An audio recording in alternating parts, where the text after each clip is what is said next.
Hear me out for 1 minute just before we get into this video about stealing your neighbor's deer. I filmed this video about a month ago, and now we're at Thanksgiving time. Black Friday sales are upon us, and I don't want you guys to miss out on the goat box sales that are going on right now. Whether you buy it for yourself just to have or as a Christmas gift for yourself or for somebody else, I want you guys to go check out the link down in the description below for the Goat Box Company. They sent me their 50 quart tan box, and I have been absolutely loving it. Got it back towards the end of August, 1st of September. I've been using it day in and day out. The storage compartments are something that I never really thought about in a cooler, and it's a genius idea. Whether you're a hunter, a fisherman, a camping enthusiast, a hiker, whatever you may be, this cooler is for you, I promise. And the ice holding contest, it is superior. It holds ice better than any of your big name brands that are out there. I've put it to the test for myself, and it has proved itself over and over and over again. I want you guys to check it out. Again, there's a link down in the description below, and let's get right into this video. Howdy folks, welcome back to another episode. Thanks for joining me on this one. I'm doing something today that I film and do pretty much every year, and I only film this video once a year. It's that time of the year, even though I'm technically about a month late, it's that time of the year to put your fall food plots in. It's such a satisfying thing taking an overgrown field or little plot area and turning it into something that's useful. Roughly 4 years ago, I took a section of this little area that I'm in right now, and there's a creek that runs along through here. That's kind of part of the reason why I chose the space or the area that I chose. But as you guys can see behind me, there's just a bunch of mesquite and weeds. I've taken a very overgrown space and turned it into something that the deer love, and it's really, really cool. Now, I like to be informative, and this video in particular, this was something that wasn't necessarily intimidating. I just didn't have the knowledge and the know-how to do it. So I'm going to run through my setup, what I've got, how I'm doing it. A lot of people have access to a lot better resources and equipment than I do. But if you're on a budget and you want to put in a food plot, this is a simple and easy way to do it without breaking the bank. Most of us have a side-by-side. You can do this with a four-wheeler. You can do it with a side-by-side. You can do it with your truck if you want to. I do it with my side-by-side. It has the best turning radius, and it's easier because my little section is fenced off to keep the cows out. Now, this here, I don't remember what brand of disc it is, but this is my 4th year, I believe, using this one, and it's been great and problem-free with the exception of I have a flat tire, but no big deal. I picked this up from, I believe you pronounce the name of the store, Orschelns or Orschelns or whatever. It's like a oversized or overgrown Tractor Supply. You can also probably find something similar to this at Atwood's and maybe even Tractor Supply. I don't know what Tractor Supply carries. Whenever I first got this thing, it didn't have the weights and it didn't have those upright posts. All it had was the harrows, and those spin freely on both ends, and you've got 2 different cutting angles from front to back. Just a standard 1 7/8" ball in there in my receiver. But when I first brought this thing out here, I kind of had a feeling that it was going to need some more weight.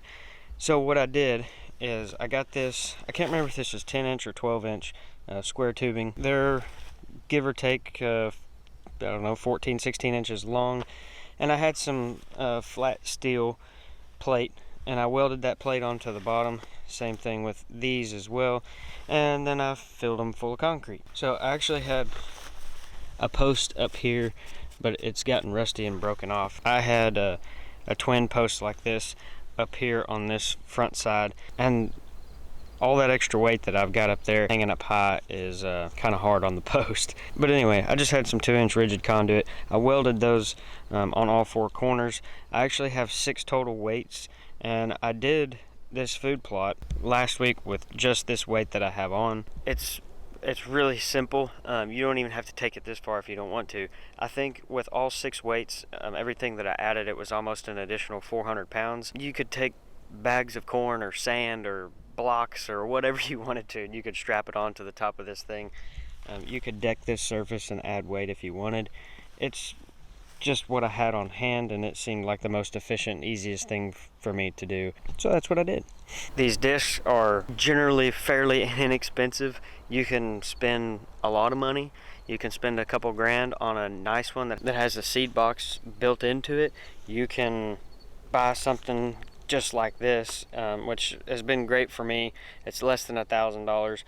Or you can even buy some, I think Amazon actually carries some single row harrows that you can pick up for a couple $100. Just do some shopping around, you can find something like it. Essentially, you can spend as little or as much money as you want to. You could even go buy a new tractor and a big disc if you wanted to and make the process really quick. Or tractor and a no-till. I mean, there's that option as well. Just depends on how much money you want to spend. Next thing that you're going to want to do is you're going to want to pick out your location. I picked this location because it's far enough away from the rest of my spots that I don't feel like I'm pulling deer from one spot to another and having to share deer. This is also only a 1/3 acre plot, more or less what I would call a kill plot. I get deer that travel through this general vicinity on their own without there being a food plot here. This row of trees behind me, just on the other side of that, as it wraps around, there's a creek on the other side of that.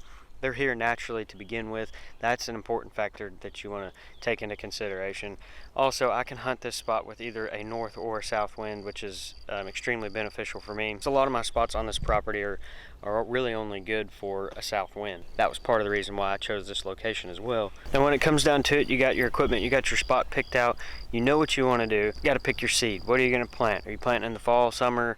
What are you doing? You know, if you're putting in a spring plot, since we're in the fall right now, this is going to be a fall plot. And now here's where things started to get confusing on the internet. So you can plant one thing or you can plant multiple things, but when people's opinions start kicking in about what kind of seed you should plant based upon your location, what depth you should plant it at, when you should plant it, stuff just kind of starts to get jumbled up in your brain. At least it does for me anyway. Don't make it any harder than what it has to be. Call your local ag extension office. There'll be somebody that can help you there. Go into the local coffee shop at about 7 a.m. and just about bet you, depending on where your location is, you can find at least one farmer that'd be willing to sit down and help you. And worst case scenario, you don't find anybody that will help you and you're not sure exactly what to do. You can take the Google route and you can eventually come to an ultimatum. There'll be enough information that you can gather that eventually you can get at least a close enough idea of what to do and how to do it. For me, the last 3 years, I've planted nothing but oats in this field. This is how I do it. I'm in Central Texas. Everybody's location, the time that you want to plant, the depth of your seed, all that stuff is going to change area to area, region to region, state to state. But this is what I do. This attached to my buggy, which it's not right now, I bring this jack and these tires all the way up. And I get these as deep as I can. So you can see, give or take, I'm gonna have 4 or 5 inches of depth. I'm gonna run that depth across ground that looks just like this, and I'm just gonna run it. Now you have a lot of experts tell you that you need to mow it first, or you need to spray it and then mow it and then come back and plant. You can do all those things.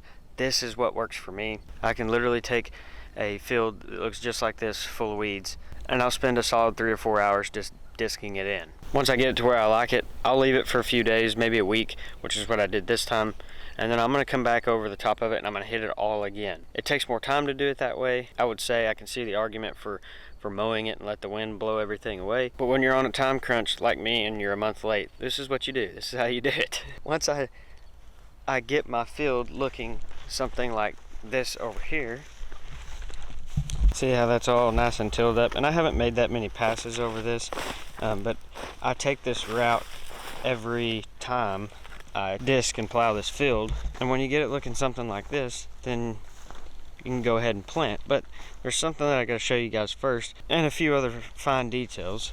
If I have a lot of deep cuts in my field because of each one of these individual discs, then what I'll do is I'll drop that axle back down, and I'll give myself, you know, about 2 inches worth is what I want running across the top of the ground, fill in any deep gaps, make everything look nice and smooth and level, make all my rows look nice and neat, and give that seed a place to go. Once that's done, then it's time to seed. So this is what I run right here. You can get you a roll behind, walk behind seeder if you want to. It's hard to push in really soft plowed up ground, so I'll just walk. It's a 1/3 acre. I'll walk with this thing. This is a Scott's Wiz. I think you can pick them up for like 25-30 bucks. Spread your seed out. Like I said, since I'm a month late, I went to get some seed oats, and because I always just planted oats in this food plot. My local feed store was out. I asked them if they had wheat. She said, yes, I do, but it is currently spoken for. I said, well, what else you got? And she pointed me to this right here. This is a top-notch fall wildlife mix. This is what it looks like. Unfortunately, it doesn't come with deer like that, but maybe one day. But 26% of it is oats. There's some barley in there, some triticale, whatever that is. I'm not too familiar with that. There's almost 18% wheat, which is great. The field peas, I have no idea how they're gonna do. 9% of this bag is that. Turnips, and just like a small percentage of some other stuff. There's some clover in there, yada, yada, yada. I know that almost 50% of what's in this bag is a mix of oats and wheat, and so that's really kind of what I'm looking for anyway. I don't think that the peas, the turnips, or the clover, or anything else like that is going to do very well.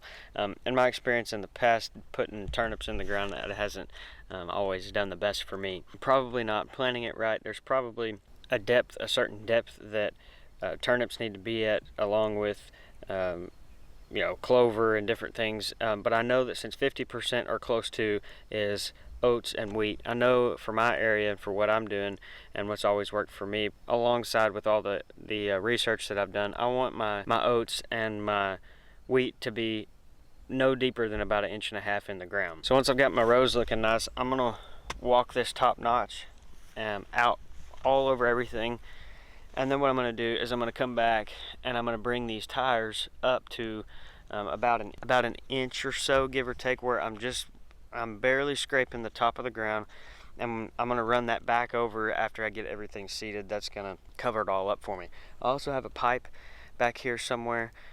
I'm gonna grab it, and I usually attach it to the back. I'll drag over the top of everything as I'm doing that final pass with the disc attached as well. Pretty simple, pretty easy stuff. This is something that just about anybody can do. If you want to hold more deer, or you want to take your neighbor's deer from them, plant you some food plots. The bigger the better. Enjoy it. It's a lot of fun. This is my process, my rundown, my setup. If any of you have any questions, leave them linked down in the description below. I'd like to chat back and forth with you, answer anything that I may be able to answer. And if any of you have planted any top-notch fall wildlife mix, please let me know down in the description below. When I've done mixes before in the past, they haven't always come up the best for me, so I'm curious to see how this one is going to turn out. Enjoy a time lapse of me driving around in circles and turning this overgrown little plot into something that is useful.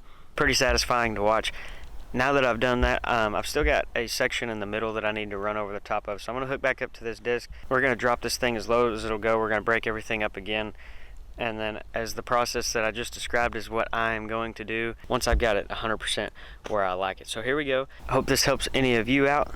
In years past, whenever I have planted this food plot, I usually hit it earlier in September. I usually hit it sometime in the first 2 weeks of September, and that generally gives me a really good stand of oats come about middle of November or early November, depending on how much rain we've gotten and whether or not I fertilized. Being that this is only a 1/3 acre food plot, these deer absolutely wipe this thing out, and usually by the end of November I don't have a whole lot of oats left standing, and then it generally never fails. We get a super hard freeze, and that'll stun its growth and turn everything yellow. If we get some rain and we have a more of a mild winter, it will last through until in the spring.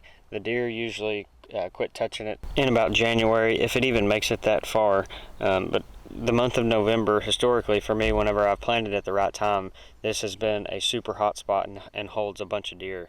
Since I am a month late, I expect it to be better in December, and I expect it to be holding more deer in December, but we'll see how it goes. If we don't get any more rain, we won't have a food plot to hunt over at all. All that said, this is just kind of the time frame and what I expect and what I've seen in the past. This will be my fourth year planting, I believe, this exact spot. 3rd or 4th, and I've seen a lot of deer in it, but I've yet to have the opportunity to actually take one off of it. I'm hoping that will happen this year. I'm really looking forward to it. It's a fun change of pace whenever you're tired of sitting over the same old trails and feeders and things like that. And I'm kind of getting tired of putting all this work and money into it to not take a deer off of it. So I'm hoping this year will be a little bit different. I'm going to hunt it a little bit harder than what I normally do. I usually get a good 2 to 3 sits a year in on this spot. But as far as bow hunting goes, you got to be in the right spot at the right time. All right, I'm about as happy with it as I'm going to get. Turned out okay. The first time I ever plowed this field after I plucked all the mesquites out of it, it was, I'd have to say, somewhere in the neighborhood of probably 16 or 18 hours of just riding around in circles and going over and over and over and over again. And every year it gets easier and faster. So last weekend I first started doing this. I was probably 2 hours in, 2.5 hours in, and then finishing it up today, I probably have another 45 minutes to an hour in it. So I'd say 4 hours or sub 4 hours is what it's taken me to do all of this now, this 1/3 acre. I feel like that's not terrible. I know next year it'll be faster and better. I'm gonna fix my disc up back to the shape that it's usually in. I had half my weights on there, so I think I could have probably done it in sub 3 hours if I would have had my whole setup complete. But anyway, this is what it all looks like. It may be hard for you guys to see some rows. I can see some in the screen, but I got all my rows to the depth that I want them. It's not the nicest that I've ever made it look. Normally I take out the fence and that corner over there so I can pull out and then come back into the field and leave it a lot better looking, but I'm strapped for time and I'm a month late, so I'm hoping it'll even come up at all. But it's looking good. My only complaint with this disc is you can see looking parallel down the side of this buggy. I wish that the disc was wide enough to catch my tire tracks, and I wish it was a little bit longer, only for the simple fact that I can't get this set all the way up without them getting into that disc. Nonetheless, if it was a little bit wider, maybe if they had thrown one more disc in it, I could cover up my tire tracks as I was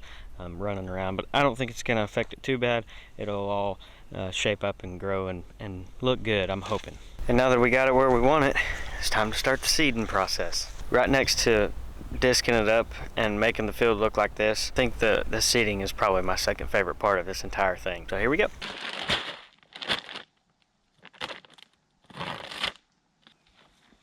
Pretty grainy mixture there. You can see some of all the peas in there. You can see that the majority of it is the wheat and oat seed. So it's going to work out nice.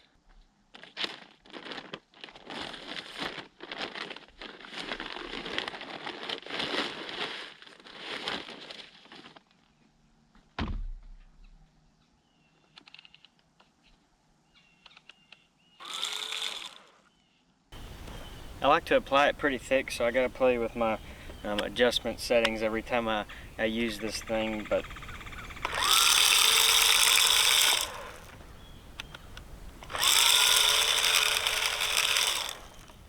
for anybody doing something similar, I'm usually running about a 7.5 on the Scott's Whiz.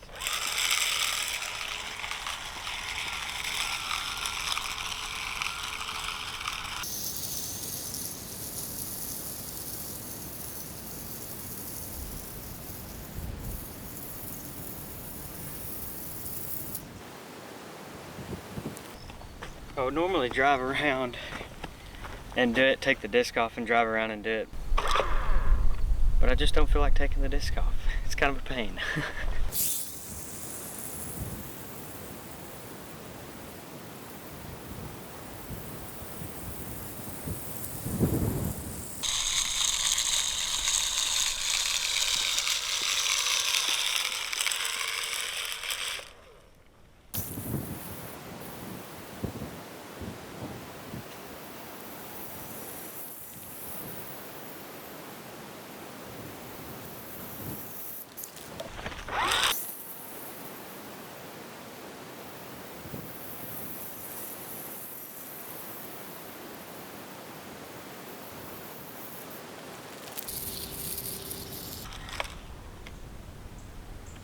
We're seated, folks.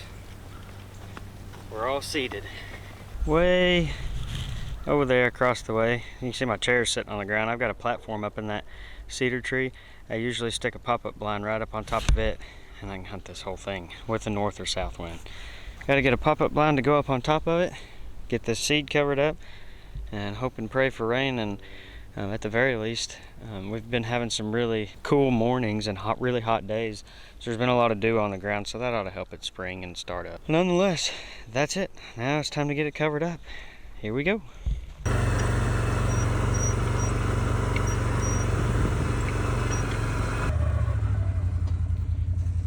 Well, my rope broke and it kind of messed me up. So, always there whenever you need it, rapid rope. Pull out as much as you need, slide it up underneath there, bang, quick cut, no knife required. That's why I keep this stuff in the bed of this buggy right here. This stuff has saved me more times than I can count. There'll be a link down in the description below, you guys go check it out.